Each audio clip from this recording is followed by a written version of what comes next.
So, friends, welcome. My name is Stephen Fetter. I manage the United in Learning program for the General Counsel Office. And it is a delight and a pleasure to be able to connect with you this way across the whole country and to welcome you into our time together tonight. Thank you. Thank you for joining us. Thank you for taking the time. Thank you for being part of a conversation that is not about a virus. This is just so delightful to be able to talk about something else. And I am thrilled to have so many of you with us. As we begin, I'd invite you to acknowledge the territory from which you are sitting tonight. So use the chat, if you please, and just type in where you're sitting tonight. I'm not going to try to read everything that you write. I embarrassed myself once because I was unable to pronounce a bunch of the words that came up, so I've stopped trying.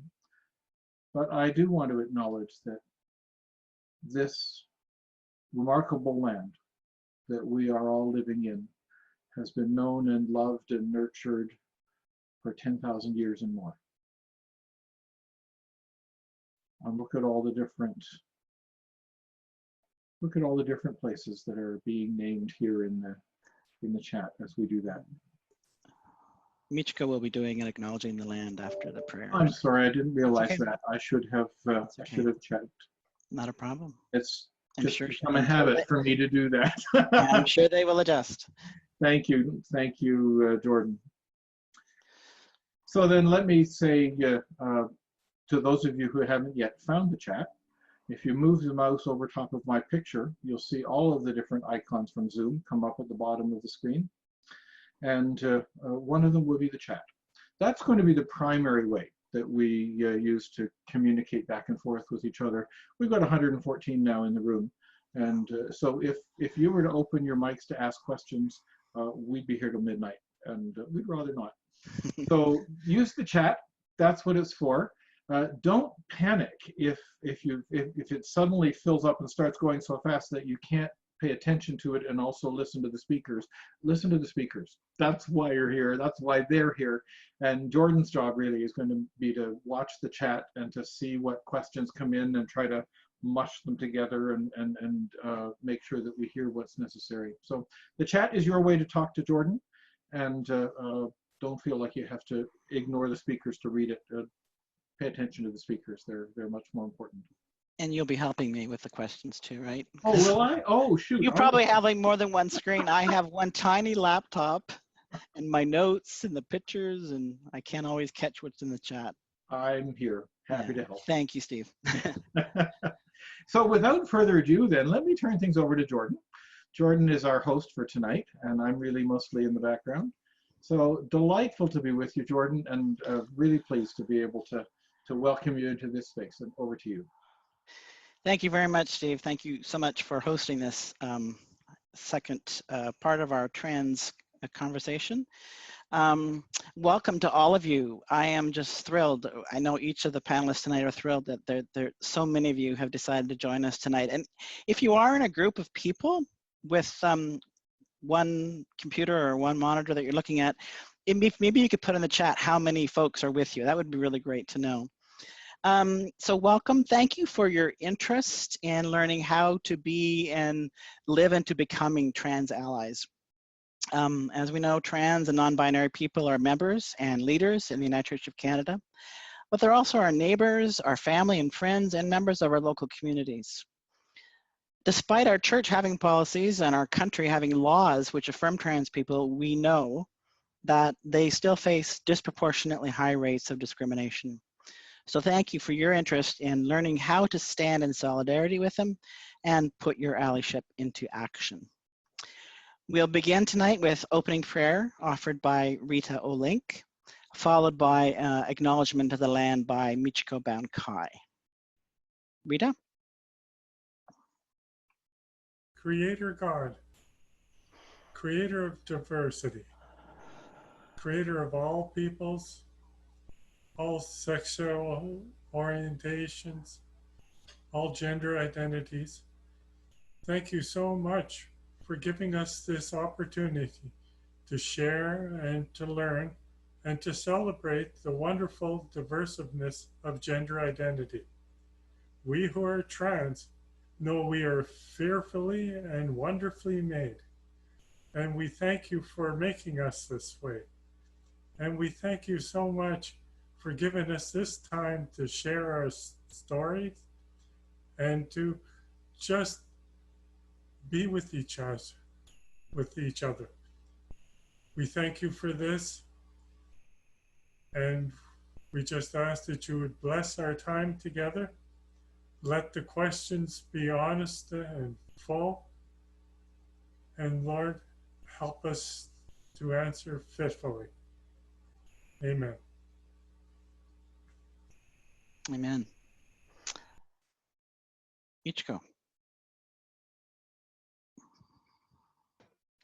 As we gather together tonight in this way, we acknowledge that the work of the United Church of Canada happens on the occupied land of many Indigenous nations, some of whom these are lands that are unceded, some of which that are subject of treaties, all of which that have been impacted by settler colonialism. I'd like to acknowledge that without decolonization, without justice for Two-Spirit people, without addressing the murdered and missing women, girls, and Two-Spirit people, our work of trans justice is incomplete. I acknowledge also that colonialism presents itself in many ways, including the fact that internet access is something that's not always available, especially on reserves, and that gathering in these spaces is not accessible to all. I appreciate everyone who shared where they are joining from tonight, including the names of the Indigenous nations and lands in which you are joining from. I joined tonight from Toronto, and this is a land that is a territory of the Huron-Wendat and the Petun First Nations, the Seneca, and most recently the Mississaugas of the Credit River. And it's a territory that's subject to the Dish with One Spoon Wampum Belt Covenant.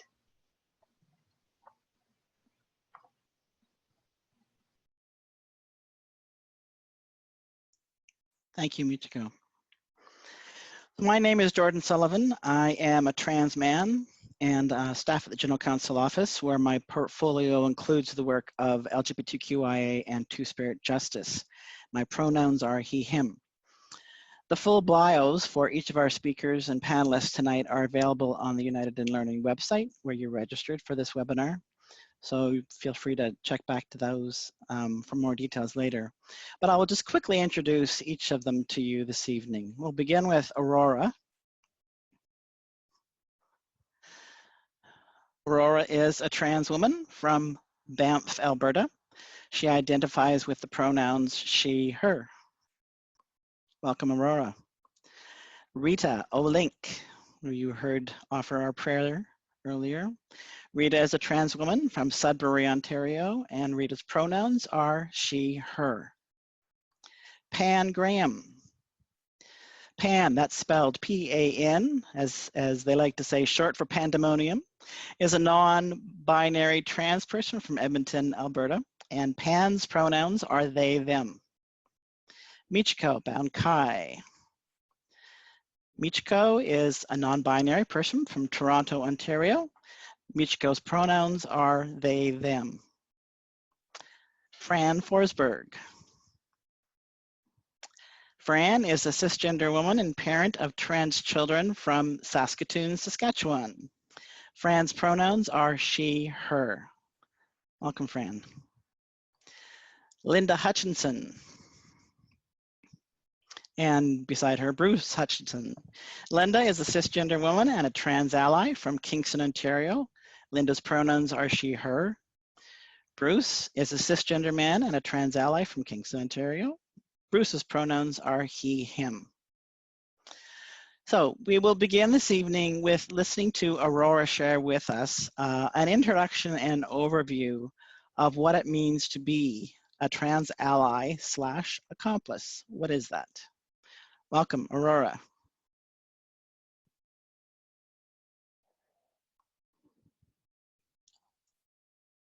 Hi, everybody. Just let me get this up here really quick. I just made a mistake, so I have to reverse it, but that's okay. I just want to echo everybody one more time and say thank you to so many people for coming. It's really, really marvelous to see so many people there. Can definitely verify that this is the most people I have ever spoken to without seeing any of you, which is an interesting situation for sure. But aside from that, let's get going here. Address my bio. I'm going to go very, very quick why you should listen to me. I don't know. I have been doing this work for about 4 years, advocacy, activism, education, and I transitioned long enough ago that some days I don't even think about gender anymore, which is, that's a while in trans terms, but that's where we're at. The PowerPoint that I have for you today, I recognize that some of you are almost definitely listening or watching on very small screens. So if you're a PowerPoint aficionado, prepare to be a little bit disappointed, but I wanted to make every slide as clear and kind of simple as I possibly could so that everybody can see it no matter where you are. So without further ado, let's get going. The first thing I want to talk about is what's an accomplice anyway? An accomplice is a word that really started in communities of advocacy around people of color and their issues. It has also been used heavily in indigenous activism. And the word is meant to be an idea about allyship as it's supposed to be. The picture that I put up here is a picture of the Black Lives Matter protest in 2016 in Toronto. This is one of the 2 years that Black Lives Matter stopped the Toronto Pride Parade. And it was surrounded by two-spirited LGBTQ people being up in arms about how dare they, this is our parade, blah, blah, blah, right? And Black Lives Matter said, well, what the heck? I thought you said you were our allies. This has been going on for some time, and it's been contentious, and there was always this back and forth. But their point was, and Black Lives Matter's point was, that people were lining up to call themselves allies to people of color, but then not actually doing anything. And so they said, well, we're going to call the people who are actually doing things, who are actually listening to us, who are actually supporting us, accomplices. You can be an accomplice. And allies, you're something else, it's not as good. I don't really want to promote accomplice over ally here. I want to acknowledge that trans activism has always been included in the umbrella of the activism of people of color. They are one of the few groups who has always remembered that trans people exist, and that we owe a great deal of our advancements to their movements. And so I'm really happy to start with this slide. But whether you're going to call yourself an accomplice or an ally, I think that's kind of up to you. But I want you to remember that the point here is, what do you do? How are you stepping up? How are you stepping out? Are you practicing allyship like, for example, at this exact parade, there was a Loblaws there that was happy to support the Pride movement, but had a security guard at the bathroom telling people which bathroom to use. This is a group that's calling themselves an ally and then doing the opposite. Being an ally can be cheap. Being an accomplice is difficult. There you go. That's the difference. From here out, I'm going to continue using the word ally, but this is the distinction, and this is what they mean. So ally is not an identity. Ally is a verb. Ally is, what do you do? Don't say I'm an ally. Say I ally often, sometimes, always. And the benefit of that is you get a really quick self-assessment too. Do you ally sometimes? Well, why not often? Why not always? Could you do more? Right? How can you act more as an ally? How can you practice allyship more? And I challenge you as you walk away to say less, I'm an ally, and more, I practice allyship, or I do ally as I go. Right? The rest of this, I'm going to give you some ideas. But for the starter, your allyship should follow the acronym PIE. Public, intentional, explicit. Many of you probably heard that before. Your allyship needs to be in the open. Allyship behind closed doors is not worth quite as much. Your allyship should be intentional. You should do it on purpose. You should know what you're doing. And your allyship should be explicit. The example here often is, don't say I support all people. Say I support trans people, people of color, indigenous people, all of these other things, right? Be explicit with what you are supporting. Allies spend. In this case, they spend energy. They spend of their energy, whether it's spiritual energy, mental energy, emotional energy, or even physical energy. And I invite you to take a moment and consider ways that you have done this as somebody acting as an ally in the past.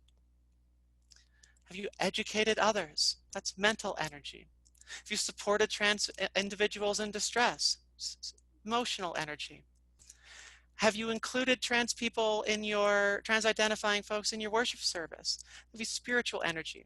Have you prayed for transgender individuals? I'd say this is worth a little bit less. I'm not going to say it's not worthwhile, but I find oftentimes we use thoughts and prayers as a way to get out of things that are actually hard to do. Prayer is useful, prayer is welcome, please send prayers, but make sure you're backing that up with action as well, not just prayer. Physical energy is a little bit different. Maybe you see getting in between or next to people, always being aware of your own safety. People practicing allyship spend of their treasure. It's spend of their goods and things that they have and things they can do. Right? And again, I've put 4 pictures up here, and I invite you to consider ways you've done this in the recent past. Yes, somebody in chat just said something really interesting. Prayer can also be condescending, as in they're praying for your eternal soul. This is not allyship. This is not love. This is very problematic, and I'm sure we'll get into that later. Thank you for bringing that up. Maybe you gave a room to somebody who needed one. Trans-identifying individuals experience homelessness at an alarming rate. Right? Maybe you gave somebody a lift. Maybe you drove to an event to support trans-identifying individuals. Maybe you literally gave of your treasure to an organization, and I put one up here in Alberta. Maybe you literally gave some of your money. These are all acts of allyship. Oops.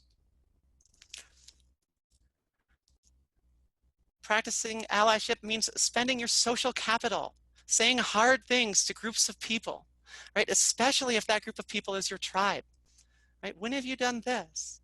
Were you hanging out? There was a trans person there. That person got misgendered. Did you speak up?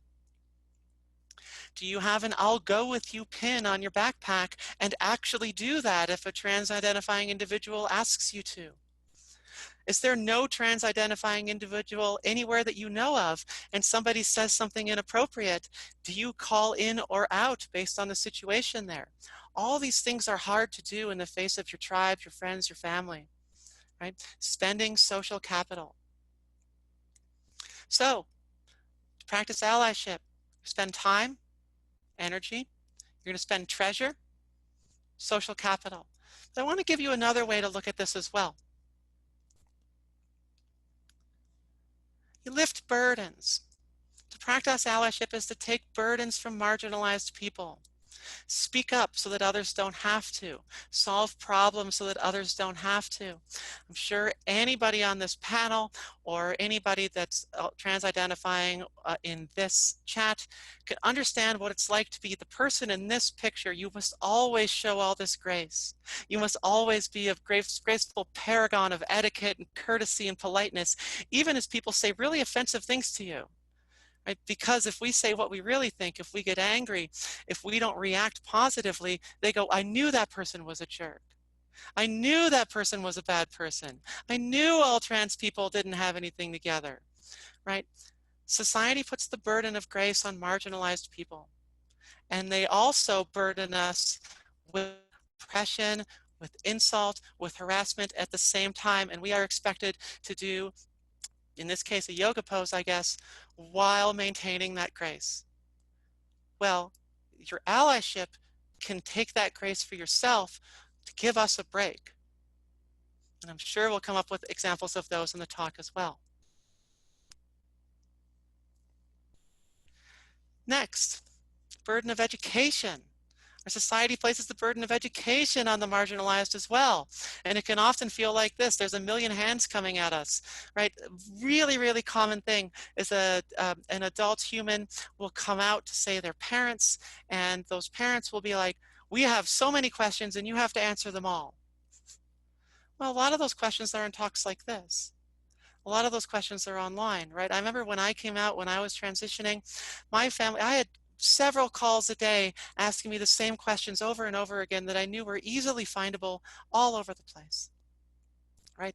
And I remember one time I got mad. I went, I can't answer these questions anymore. Can you please call me about something other than my transition? I'm a person, and people, we're just worried about you and we want to know. And I respect that, and I know that, and I feel that, I think. But when all I'm doing is answering their easily findable questions in other places, it's exhausting, right? And we do this all the time to people of all types of marginalizations, right? Yes, thank you to Addie in the chat. Spend energy, to effectively spend that energy, find ways to make it fit public, intentional, and explicit. And I'm hopefully giving you lots of ways to do this. And very quickly, I want to go into 2 pitfalls that I want people to hopefully avoid.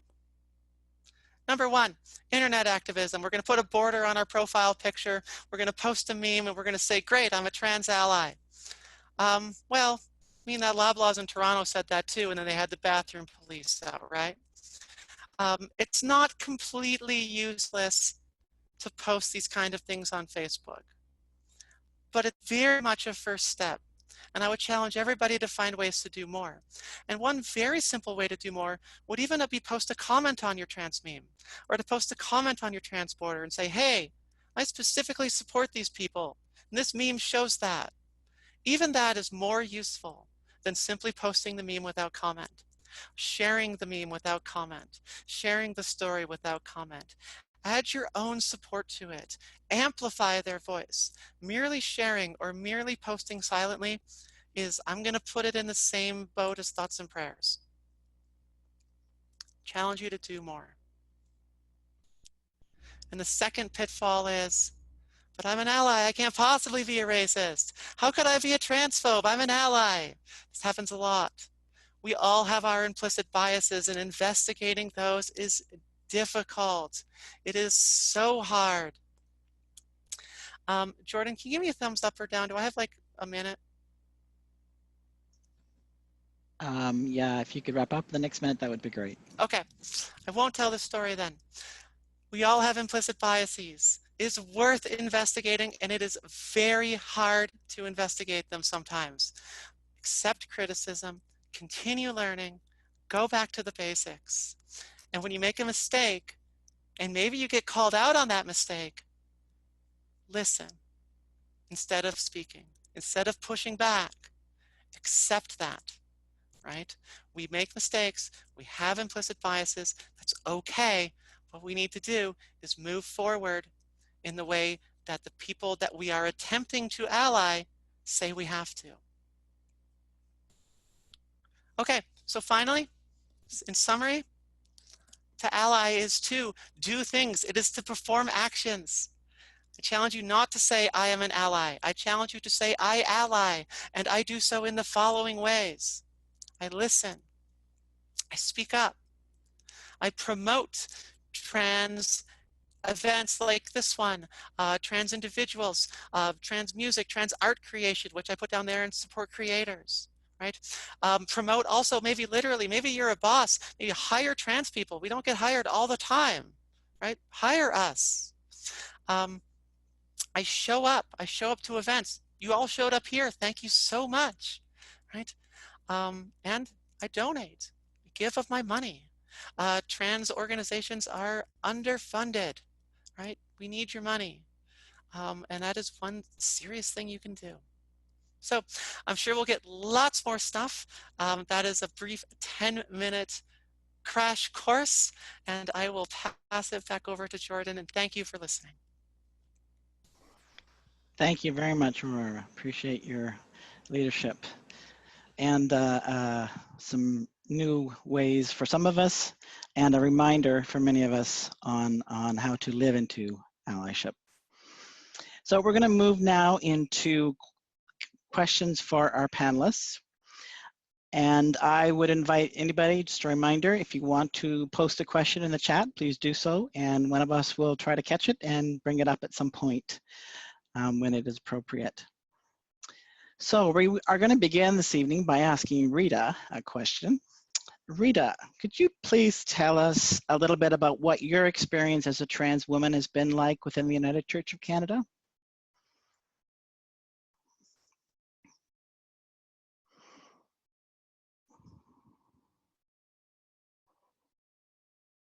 Is Rita still with us? Rita's here.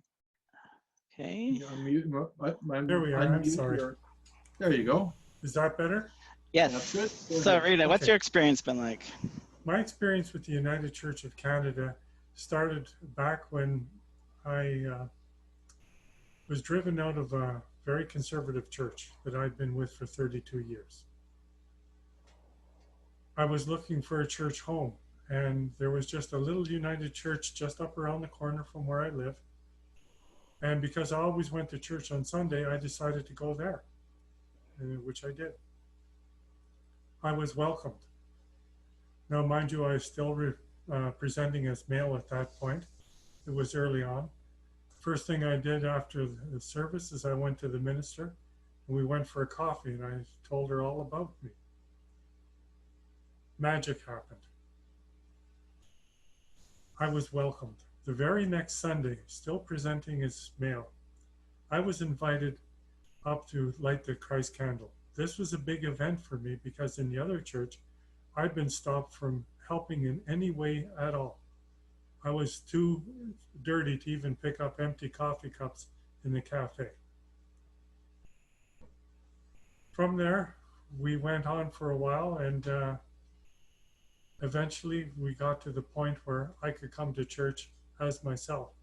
And I want to kind of keep that story for the next part when we talk about how a church can be affirming when they don't have the affirming designation. But the United Church was a church that welcomed me without question, without having to justify. And for me, that was the most wonderful thing in the world. And it's part of the reason why I'm still alive today. Thank you, Rita. Look forward to hearing more from you. Pan, please tell us a bit about your experience as a non-binary trans person in the United Church of Canada.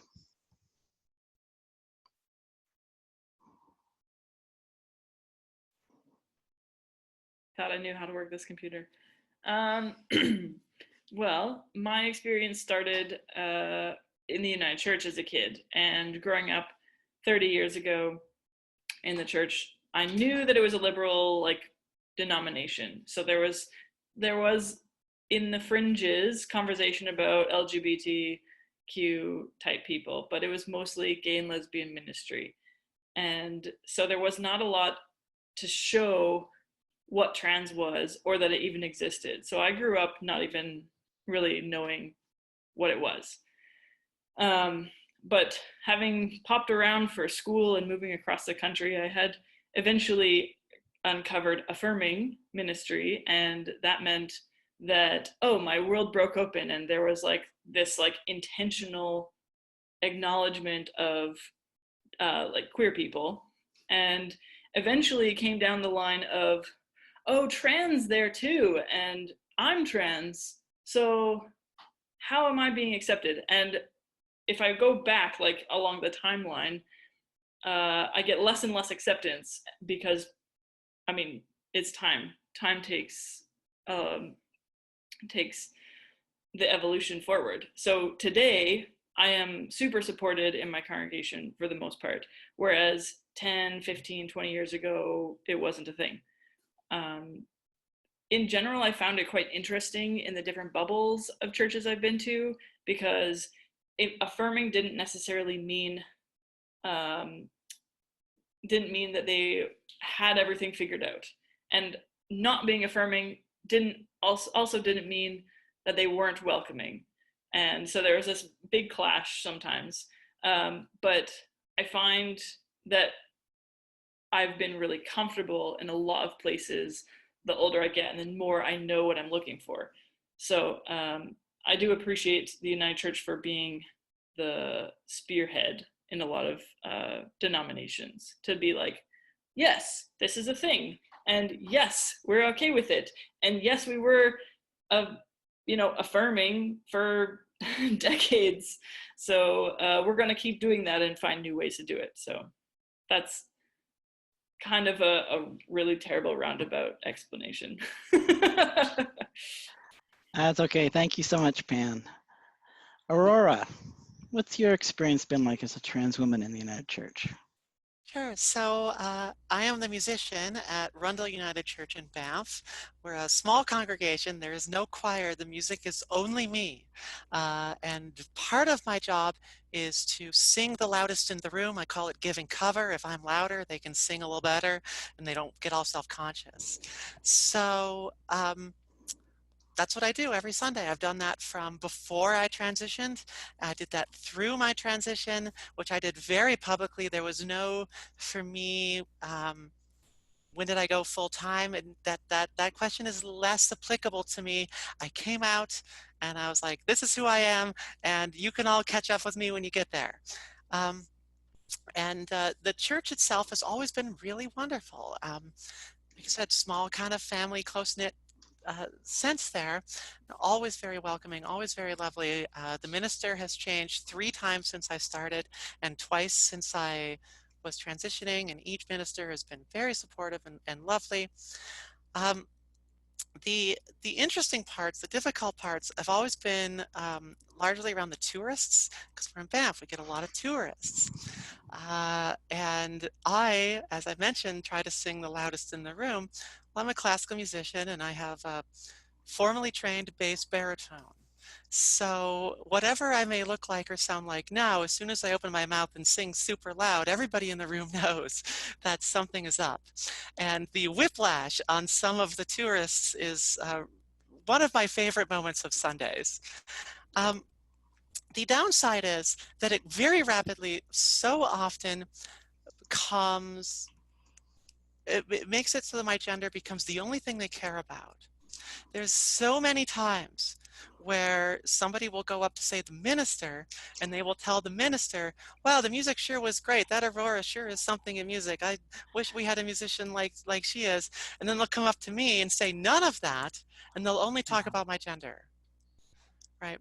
And I really find this immensely frustrating, and I know that that's shared by a lot of us, where it doesn't matter what we do as soon as we're trans. It only matters who we are anymore. It only matters this gender thing. And so that's been easily the #1 frustration. But otherwise, in terms of the congregation itself, it's been actually really good. Thank you, Aurora. Fran, and I just want to uplift something that Heidi had posted about the importance of our language being inclusive of trans people of all ages. So children, youth, trans and non-binary. We need to need to always be careful to uplift that and when we are describing that community. And Fran is the parent of a trans child or children, and as someone who lives their allyship every moment, what has your experience been like within the United Church of Canada? Well, it's been phenomenal for me. And I loved Aurora's talk, because I found out I'm an accomplice. I'm not just a pain in the government's body part. I'm an accomplice. I love it. Ren, my 12-year-old, told us who she was when she was 2 years old. So there's never been a real transition for Ren. Skylar, who's 16 tomorrow, by the way, transitioned about 3 years ago. So while we were with Grosvenor Park United Church, Skylar did transition. And I, as a parent, you're always worried about your children being hurt. And just like you said, what language people are going to use for them. I didn't need to worry. They, you know, here's all these, I was going to say older men, but I'm closer to their age now. Didn't blink an eye when Skylar wore a dress and wore a pink wig to church. It wasn't an issue. Everybody was just, Skylar, you look wonderful, you look beautiful. Our church, I'm so proud of it, has been so accepting. And now I'm calling us the I don't know if we're the Church of Trans or the Church of Gay or what, or just everybody inclusive, because our steps, they just don't talk about it, they do. Just like Aurora said, we have painted the steps, and that is so, it just shows my children that they're fine, that there's nothing wrong with them, that they are accepted for who they are, they're loved for who they are. We had a drag show in our sanctuary to raise money for Camp Caterpillar, which is a camp for gender variant kids. A drag show in the sanctuary, like the queens that came out and performed could not believe they were in a church sanctuary. So that's been wonderful as well. I mean, as soon as you walk into our church, you see a trans flag on the altar. You see a pride flag on the altar. You see a pride candle. And there's a corner of us in the church that's, we're not excluding ourselves, but I'd say we're kind of the naughty corner, like we're giggling and laughing. And no, I shouldn't even talk about that. Never mind. The gender variant people are the fun people, but I shouldn't say that. But it's just that our church is so involved in just not talking about it, but doing it. And I don't worry for a minute about my children at the church. The school system is a different story, but that's for another conference. But just been phenomenal. Thanks, Fran. Yeah, we are a rowdy bunch.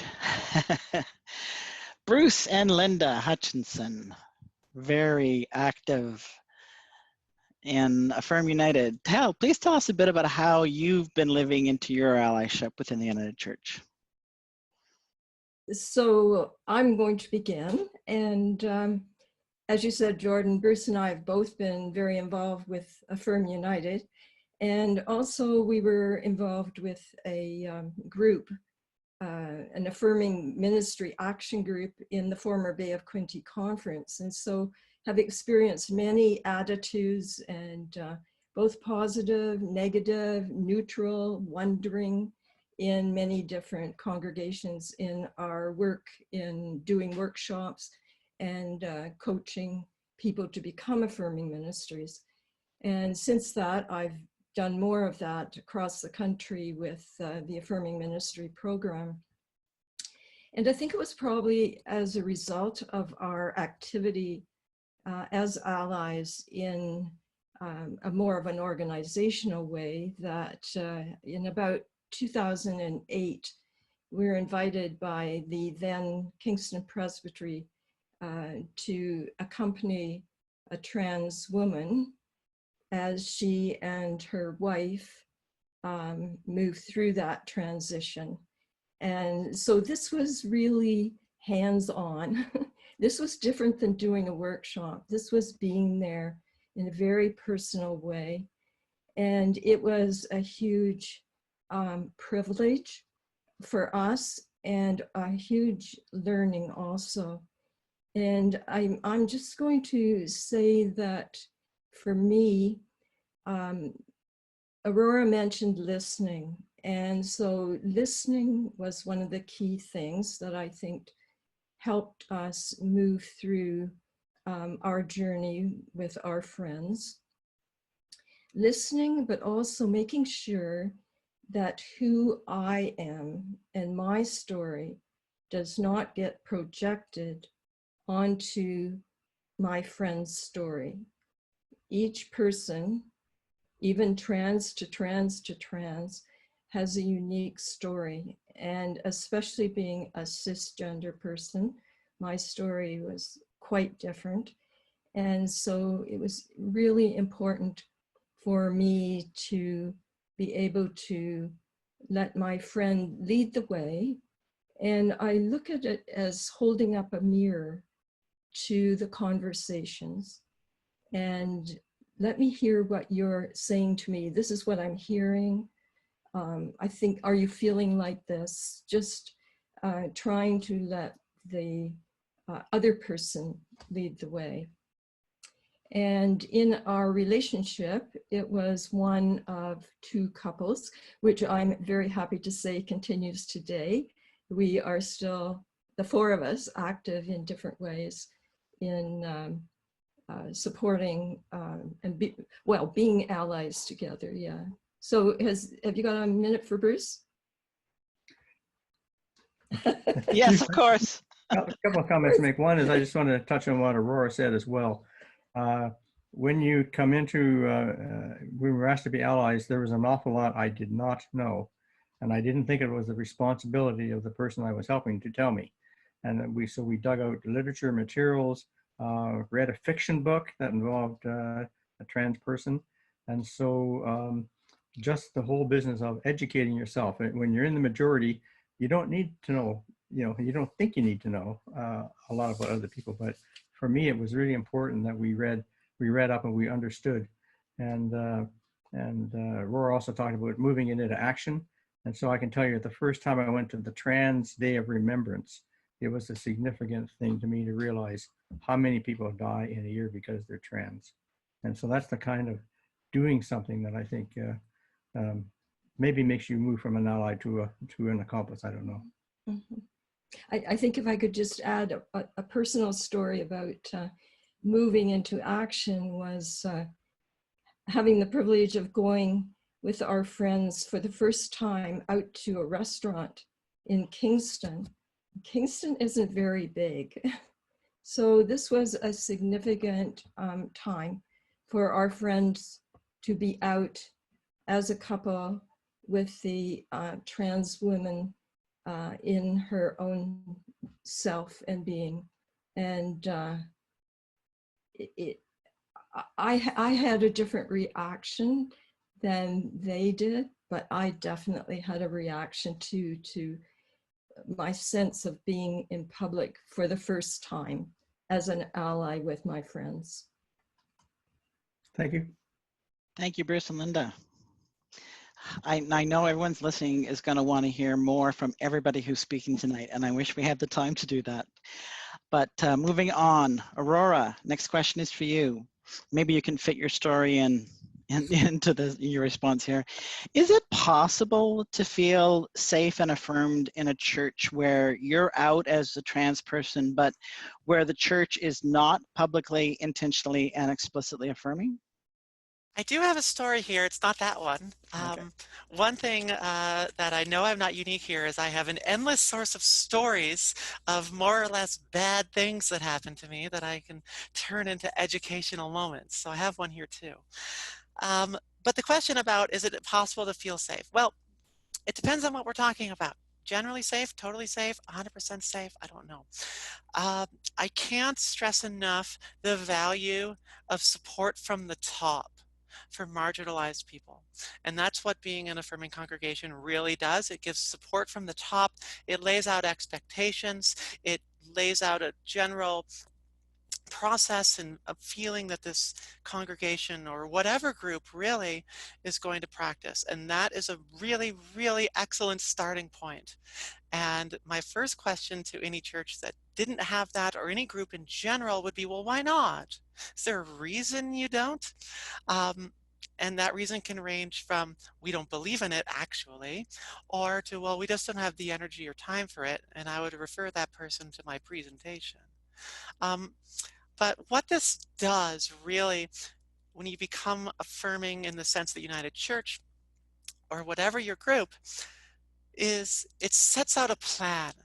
When I advocate for businesses and groups, it always comes down to have a plan. You need to have a plan, and that plan needs to be flexible, and that plan needs to change and everything else, but start with a plan so you're not just reacting, because usually the reaction to the initial incident, if something goes wrong, can be worse than the initial incident. So the example I have here is that I used to swim as the workout because I do everything the hard way.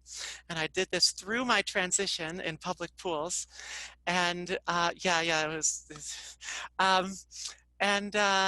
there was at one point where I was not comfortable going in either locker room.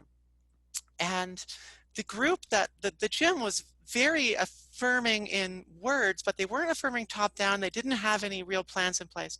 And so at one point I came to the desk and I said, I need something, we need to do something. I'm not going to go in the men's. I'm not comfortable going in the women's yet. What options do you have? And they had none, because to them, their allyship had only been words up to that point. And so they huddled for a second, and in a panic, they came up with their solution, and I am not making this up. They said, well, Aurora, there's an access point to the pool through our office door here, so why don't you go ahead and go out in the pool, and you can change on the pool deck, and then you don't have to use either locker room. And it's like, really? You want me to go change on the pool deck? That's what you want? It took them a while, right? But this ended up being a much bigger deal than it had to be, because I wouldn't do it and they couldn't understand why they hadn't solved the problem. Be affirming. Be affirming, because it makes you go through these processes. It makes you start this, but then don't rest on that either, because of being affirming is a constant action oriented, always on kind of thing. So yeah. Great, thank you very much. Powerful story. Rita, is it possible to feel safe and affirmed in a church where you're out, but where the church is not publicly, intentionally, explicitly affirming? You've just described my church. And it was a wonderful story what happened, because it came time that they had to have this meeting. What are they going to do about me? Am I going to be allowed to be myself at church? And they had their meeting. First, the minister started at the top, went to each and every person in that congregation, persons and couples, and had a conversation with them about me and my situation. When they had their vote as to what to do, it was 100% for me, saying, please come any way that you want to come. The other thing they did, and this here is a wonderful part of the story, after telling me that I could come any way I wanted to, anytime I wanted to, then the ministers told me, she says, there's one other thing. And I thought, oh, this is where the shoe drops, and where there's going to be, but some provision, some conditions apply. And I said, well, what is it? She says, the church wants to apologize to you. And I said, well, what do you mean they want to apologize to me? They've just handed me this enormous gift. I can go however I want. They said, they want to apologize to you for you even feeling you had to ask. And that was one of the most wonderful moments. I still get tears in my eyes when I think about it. There is allyship. It's the one place I do a lot of advocacy and training, and I've done training in churches that are affirming and are becoming affirming. This is the one place I've done absolutely zero. I'm simply Rita. The first Sunday I showed up there as myself, it was one of the men in the congregation that came and sat with me in a show of support. There was never any question about what washroom I use or what I do or what ministries I can be involved in. All of that is there. And I've brought other trans persons to the church. We even have non-binary persons at the church. And this is a white hair crowd, if you know what I mean. They're all the older crowd, and it's just, this is who you tell us you are, then that's who you are. Our church burned down a while back, last July, and we've had to use facilities at other churches. And one of them was sort of a conservative evangelical denomination. Well, before we'd used the facilities, they had a discussion with the minister there. and said that if Rita wasn't allowed to be there and use whatever washroom she wants, then they weren't taking the offer for the use of the space. And that was very explicit. This is from a congregation that does not have the affirming designation. There is an affirming church in Sudbury. Why didn't I go there? Because the church that I got frozen out of and basically driven out of, the minister there told me, why don't you go to blah, blah, blah, they named the church. That's a church for you people. It made me feel like a leper. And for that reason, I didn't go to the affirming church. I wanted to just go to church. That's all I wanted. I just wanted to go to church, to be an ordinary woman in an ordinary church doing the ordinary things of worship. And my church, Grace United Church in Middle Lake, Sudbury, Ontario, is that church. Thank you. Thank you, Rita. Sounds like they didn't enter into the full ministry, affirming ministry program, but they certainly had that public conversation, intentional conversation, explicit welcome, public welcome of you, even to the point of apologizing. So they sort of went through the stages, but in a different way, and lived out the name of their church, Grace. Okay, next question. I know we're getting close to, we want to make sure we have time for questions from other participants as well tonight. But Michiko, what does it mean to live into our allyship and to walk with trans and non-binary people with integrity, respect, but in non-patronizing ways? What does that look like?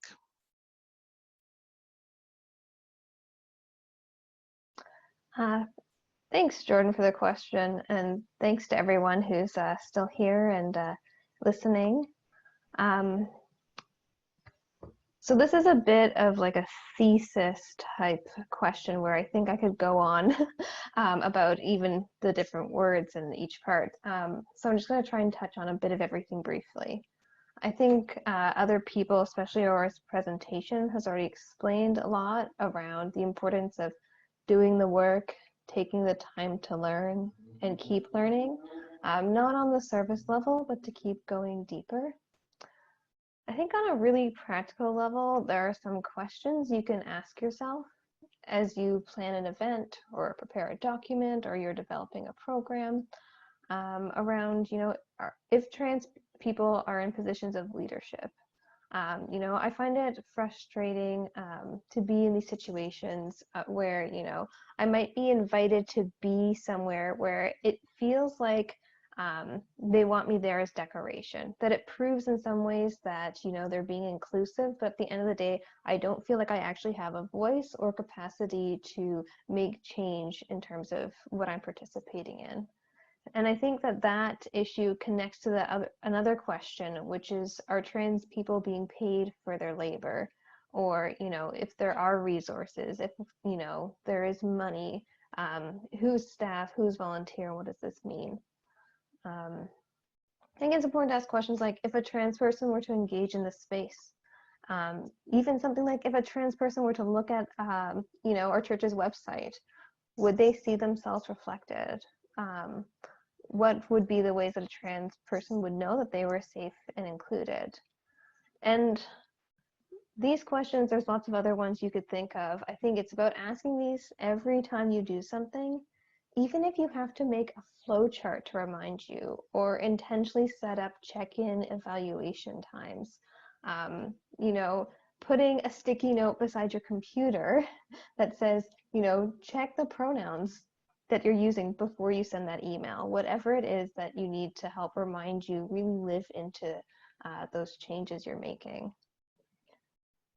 In terms of respect, I think that what is respectful is that when you have learned tools and skills from trans folks, is taking the time to applying them. I feel like we've done a lot around sharing pronouns, different ways you can incorporate normalizing the sharing of pronouns, whether it's putting in your email signature, whether it's introducing yourself to other people and mentioning your pronouns. And I think for me, it's disrespectful when people take the time and energy to teach you those things, and then you still choose when you feel like or don't feel like using those tools.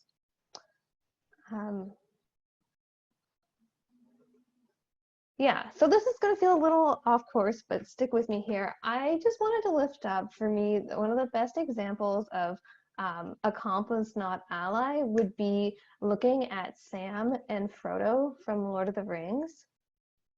And I say this because Sam is someone who literally understands that his role is not to take on or claim that he's experiencing the same hardship that Frodo is, but will literally make all the same ultimate sacrifices. And I think it's coming from a place of understanding that defeating the bad in the world is everyone's shared responsibility. Yeah, non-patronizing. I mean, a patron, if you think about the word, is someone who has money and resources to support people, but ultimately have a lot of say in how those resources are to be used.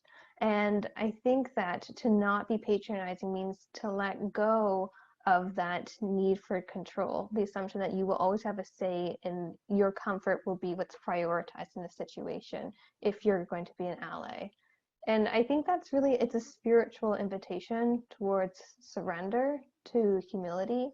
And it really comes from a sense of, are you willing to trust the people that you want to be an ally to?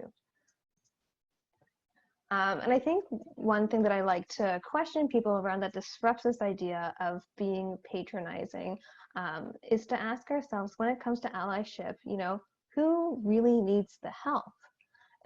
Is it me, the trans person, or this other person, the cis person, who has internalized transphobia? So in some ways, you know, the question's not, you know, me, the trans person, being the problem all the time, but really all of us collectively needing to let go of our understandings of gender that create transphobia. You know, what's really at stake here?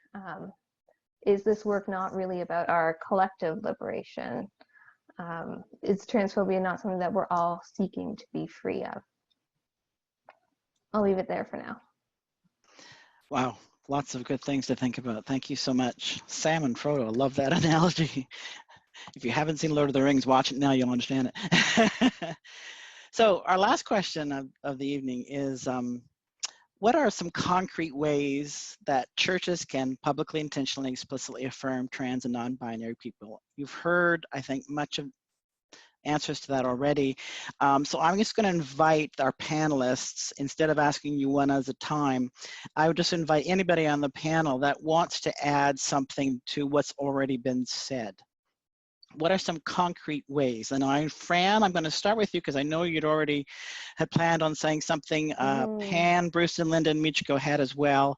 I'll let you guys just jump in as you're ready. But we'll begin with Fran. One thing I think everybody needs to be really conscious of, as well as an accomplice or an ally, is because 7 of my children are children of color, I've had to make sure that I understood this and that I've learned this from them, is that nothing for us without us. And that's really, really important. Our church is phenomenal. We are life-saving. There was a youth that had come out to their parents at about 17, 18 years old and was asked to leave the house. This person really wanted to keep their faith in their life and reached out to several different ministers online. Our pastor at the time, David Kim Craig, answered, and that this young human came to our church and became part of it, had no place to live. So I said, well, we got room, come live with us. So Shane came and lived with us for a year. And Shane says, if David hadn't reached out to me, my parents would have found me hanging downstairs.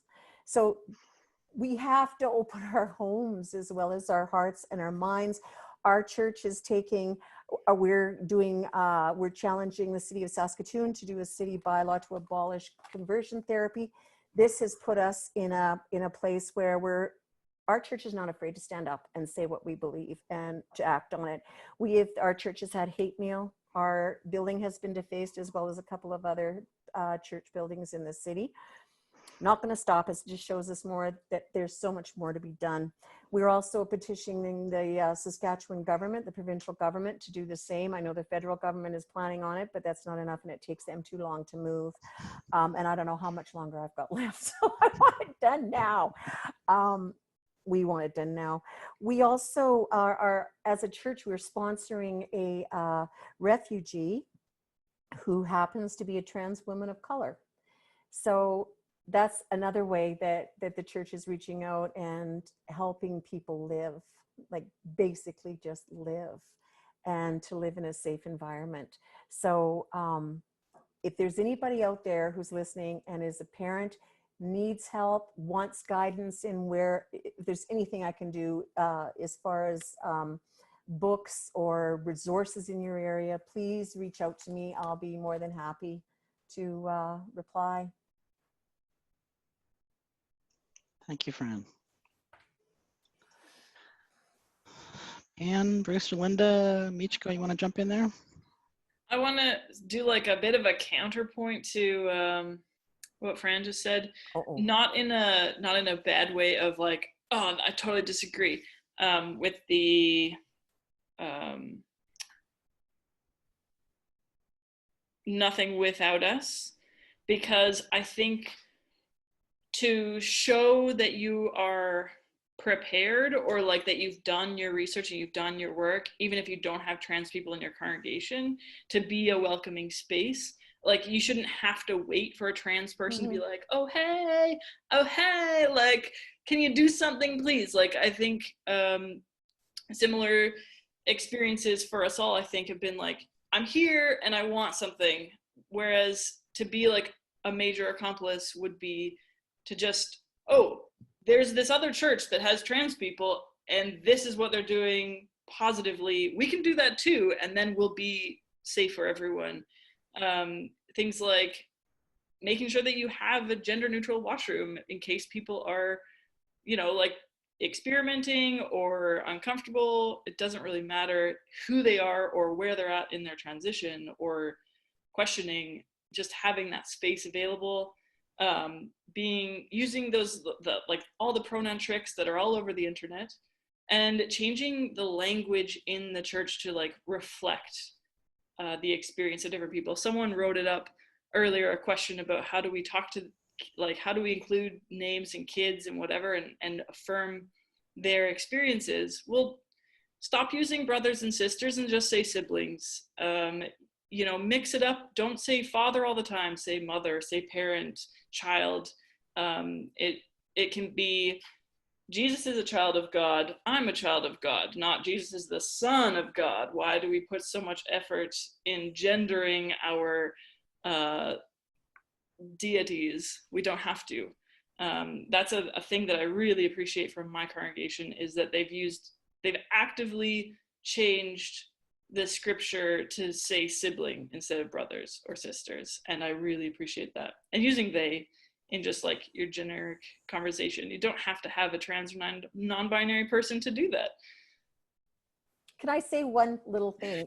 Another thing our church did was just what you're talking about, Pan, is we have a donkey that is made out of wood that used to just come out at Christmas. Well, their name was Geraldine.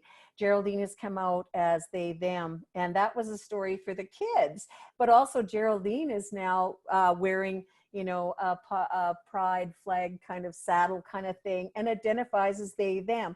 So that's another way that the kids all could say, you know, just what you're saying. Personally, I feel like gender is obsolete, I think, but that's just me. But yeah. There's a reader in my church who, and we put a PowerPoint of the slide up and it has all the text on it, so you can see what the text is up there. And when he reads the scripture, he changes every gendered word to they, them, or sibling, or whatever, and he does it on the fly, and he doesn't stutter, and it's the most amazing thing. And you watch up there and you read it, and then it actually like puts so much focus on every single gendered word in the scripture when you're hearing this one and seeing that one. It's really amazing. I think he's here, so kudos to that guy. So it's wonderful to hear those stories. And I guess I would, around one thing you could do the affirming process, I think, is quite important. It can actually increase the sensitivity to all marginalized people if done properly. And so I think there's always things to learn in that whole area. And if you are in a congregation where you need help, then there's help to get you started in that process. I think also if you're an affirming ministry, you have a commitment to intervene when you hear a homophobic joke, to actually do something about it. You carry that commitment. Often with new people come into our church, I always make sure they know we're an affirming ministry, because if that isn't what you are looking for, then you'll have difficulty here.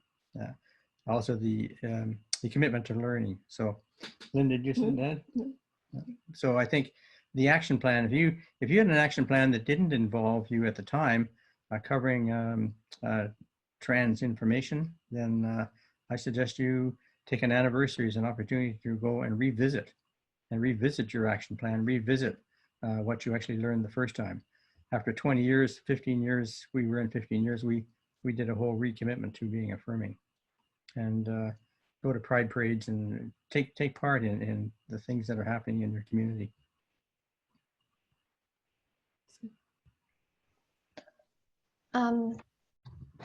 Hi. Yeah, in terms of this question of practical things, when I think also about tonight's webinar in particular, thinking about moving to being an accomplice, I think what's important to lift up is around our willingness to engage with trans subjects that are difficult and with people that are considered difficult. And, do we like talking about trans stuff, when it's this very polished city, Trans Day of Remembrance, they're already dead. Let's talk about trans people then. Do we want to hire the professional trans that does everything with a smile to come in and talk to our churches? Or are we willing to risk really going to the margins? Does our faith call us to really go to these different places, to think about things like, does your Out of the Cold program have space for trans folks to feel safe? How do you ensure that it's trans inclusive? In terms of your theology and the relationships you build in your communities, are you willing to talk about sex work, homeless youth, people who use drugs, people dealing with incarceration or the prison system? Because these are all also areas where we'll notice that there's a lot of queer and trans leadership in terms of amazing people doing work for justice, but also because these are conversations where trans people are experiencing oppression. Thank you very much. Anybody else have anything they want to add from the panelists? We've got a few questions that have come in, I think, that are excellent questions. I've just got one thing, Jordan, to add. I'm so Go for sorry, it. and then I'll mute Okay. myself, or you can mute me. It's that our church and our affirming committees here in Saskatoon are also part of the Pride Parade. We have a float. Grosvenor Park United Church has a float. And I remember the first year we did it, it just made me want to sob, was I saw a young person on the side watching with crying and saying, "Oh my God, that's a church." And that speaks volumes. I was going to add one thing that I guess could have gone back at the beginning with my experience of not really feeling like there was a place for me as a non-binary person, or if I end up being a trans to one end or the other, it doesn't really matter. That we have a lot of history with, someone was commenting in the chat about gender, go through your policy and remove gender, that's one thing, but go through your committees and your groups and decide what is UCW, what is a men's group, where does PAN fit, because PAN doesn't fit in those. And I want to go on a retreat. The UCW goes on retreats every year, and you're like, awesome, what are the men doing? They have breakfast. Okay, well, what about these other people? What are the trans people doing? Well, we have a special worship once a month for them. Okay. My church, sort of not through my church, but an offshoot, We have something called the B group, and there's literally 3 of us trans folks that show up and hang out once a month. But, you know, there could be so much more, and having gendered groups, yeah, could be reconsidered.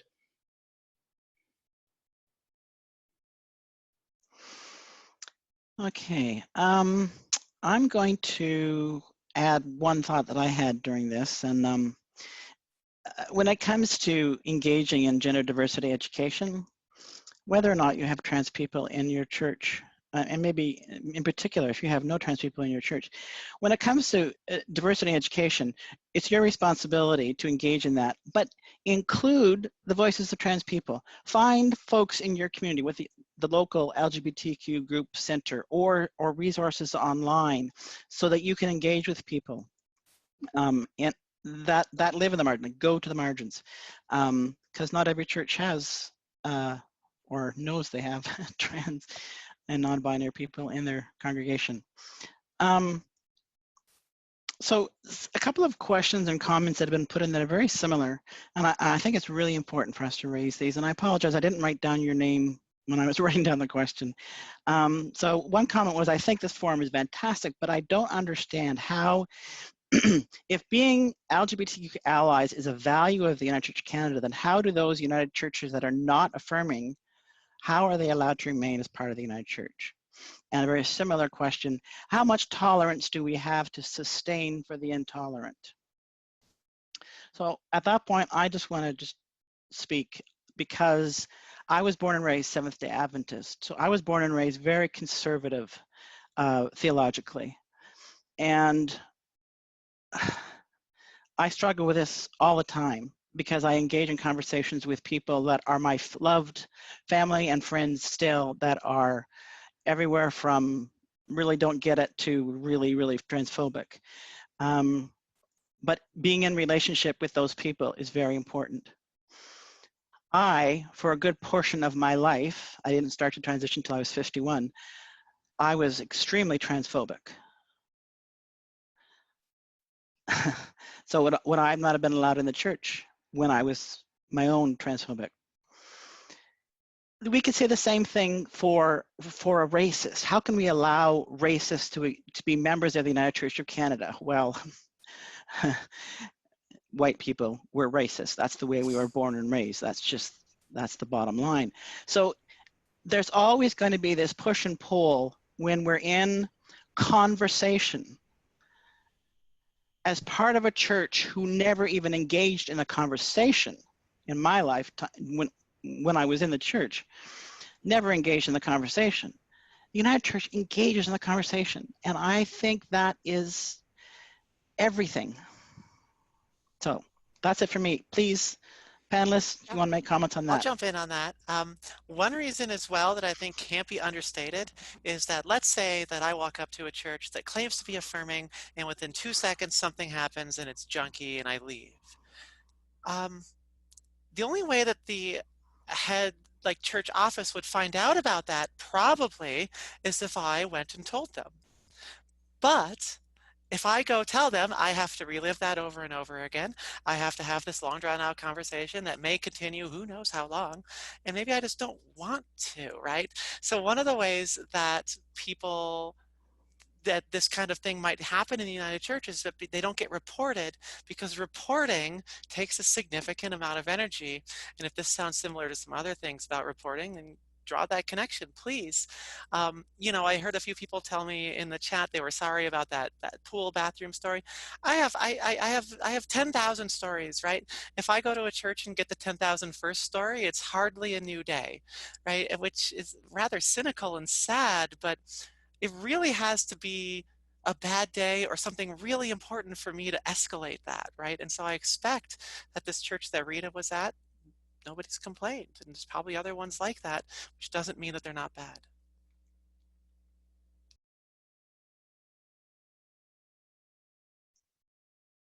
Linda?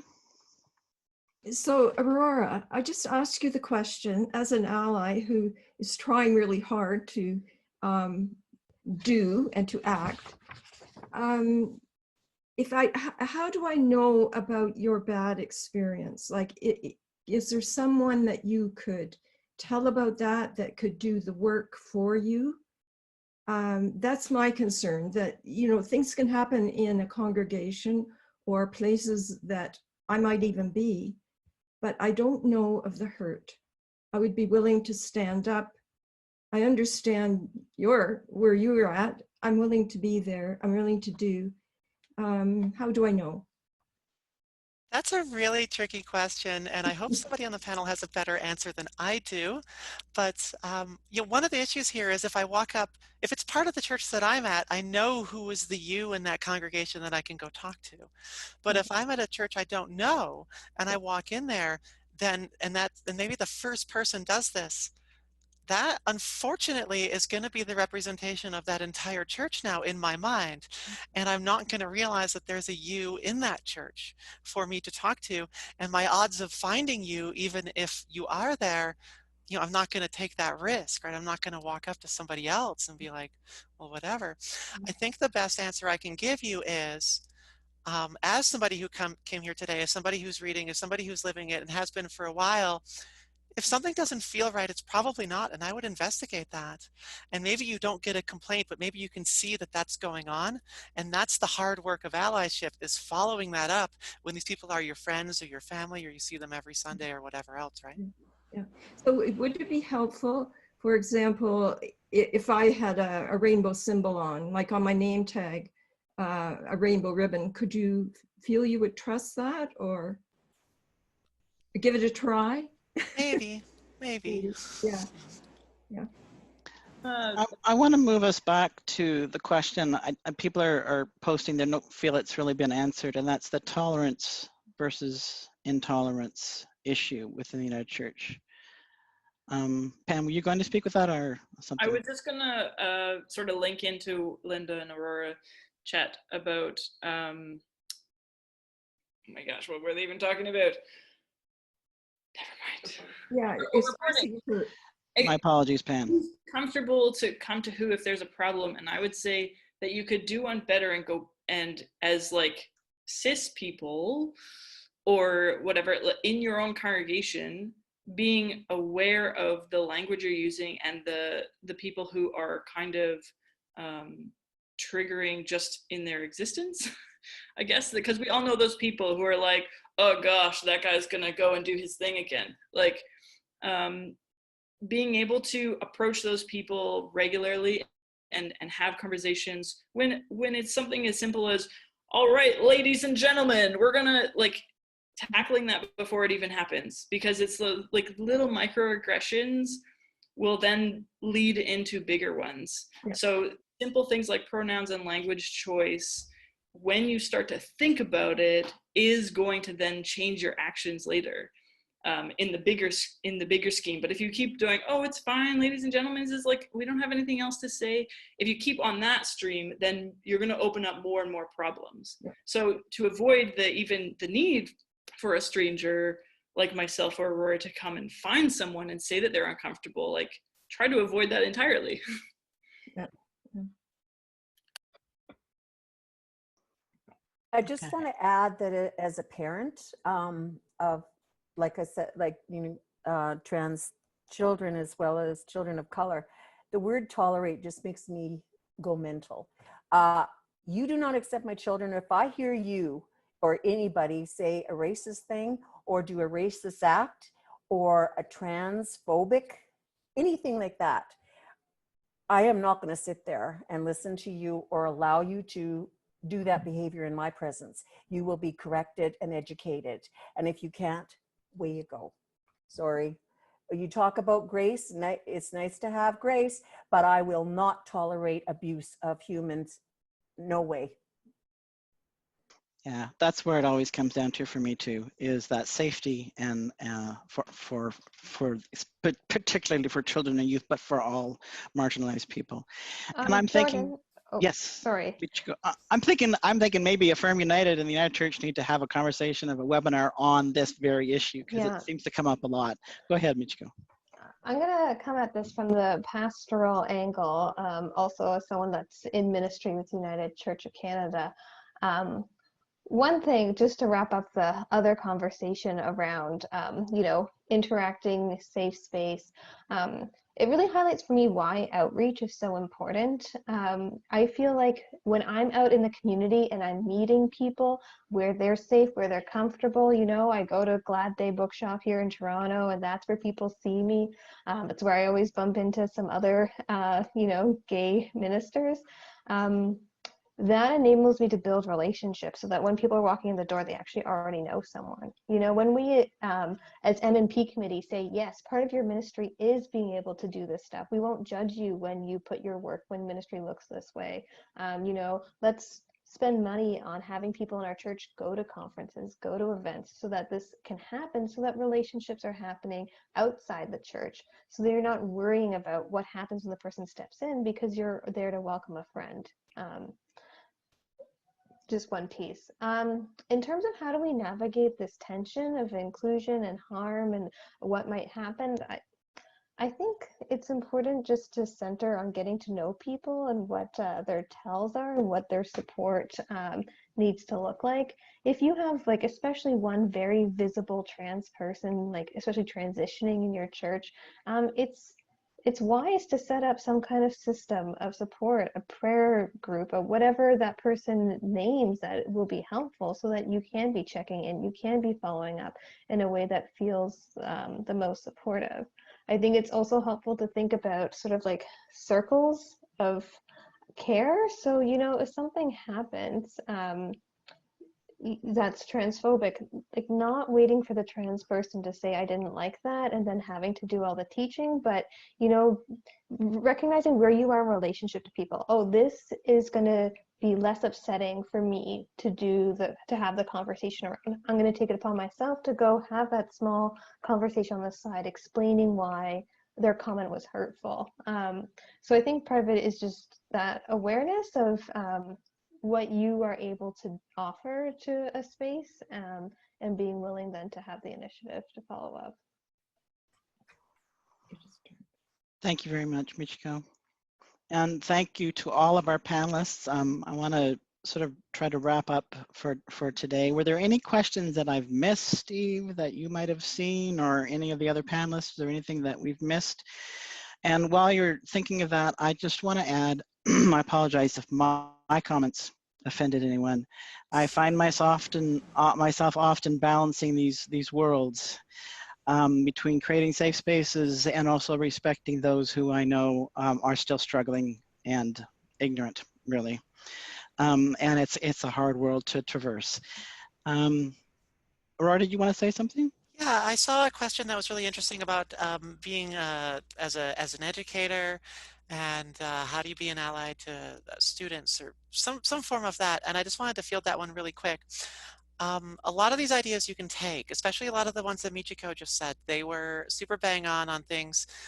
Notice how you talk, notice how you speak. I think Pan said a few things about how we speak as well.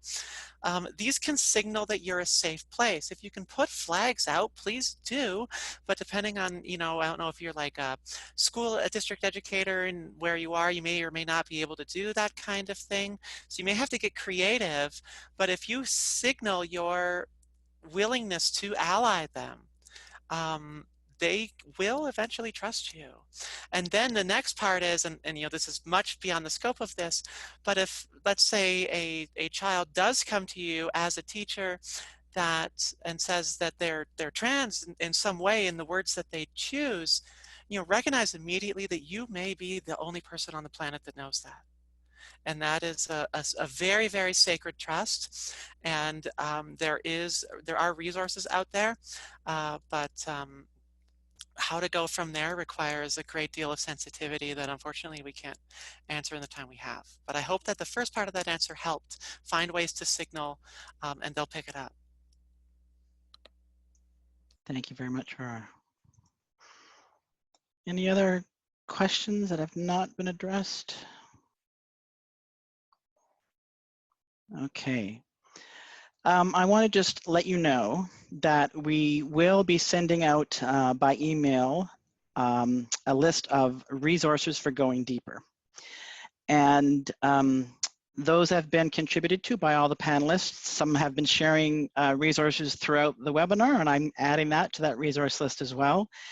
But I want to call your attention to the United Church's resource called Celebrating Gender Diversity, which is a toolkit for welcoming and affirming trans people within your community of faith or any United Church ministry. Please check that out. Check out Open Spaces on the Affirm United website, which is just being updated, and hopefully the new version will be up on their website in the near future. Those links will be provided to you in that resources. Yes, Bruce? Open Hearts. Oh, what did I say? Open space. Open Hearts. Thank Yeah, you. the heart's not a space. Yes, thank you very much. Okay, so if I might invite us to close in prayer. Can I make one comment? Yes, please. Just to like going away, I think I said it a few times more subversively, like you don't know necessarily that someone is trans, and you don't know that they might become trans. But the point of being an open and affirming and a welcoming space in the church is that there's opportunity and space for that. And that, you know, me as a 7-year-old can be like, oh, that's an option. I might not take the option, but I like that it's an option. And so we're here to just like, to make it safe for anyone and everyone at whatever stage they're at. Well said. Don't I wish I'd heard that when I was 7. Any other final comments? Okay. We will close with a prayer that I'm crediting, it's not mine, it's from the Transforming Hearts Collective, and I'm going to put their link into the chat right now, so you see that. Check them out, really great resource. And I just lost my document. Okay, so if you could join me in prayer. Spirit of life and love that resides within and among us, we enter this moment with all that we are, with an open heart, with a love for justice. We hold in love and prayer all trans and non-binary people, so many of whom live under the weight of violence, fear, and intolerance. We hold in love and prayer all ages, children, youth, adults, seniors who are trans and non-binary. We hold all the ways that trans and non-binary people have survived and thrived in a hostile world. We hold in love and prayer all our allies, all those who live in allyship, who recognize the significance of gender justice for all people. We who believe in freedom will not rest until it comes. We pray for the dawn of a new day, when the very humanity of trans people is no longer called into question or ignored. We pray that physical, emotional, and spiritual violence will come to an end. We pray that a spirit of compassion and care will fill us to overflowing, that we may have the capacity to listen, learn, and grow, not only in our awareness, but also in our willingness to act. On this day, we commit and recommit to creating a world where people of all genders know peace, love, and justice. We commit and recommit to living lives of compassion and care for all of humanity. We commit and recommit to the healing work of relationship building that will help every person know, no matter their gender or sexuality, that they are loved and valued. Amen.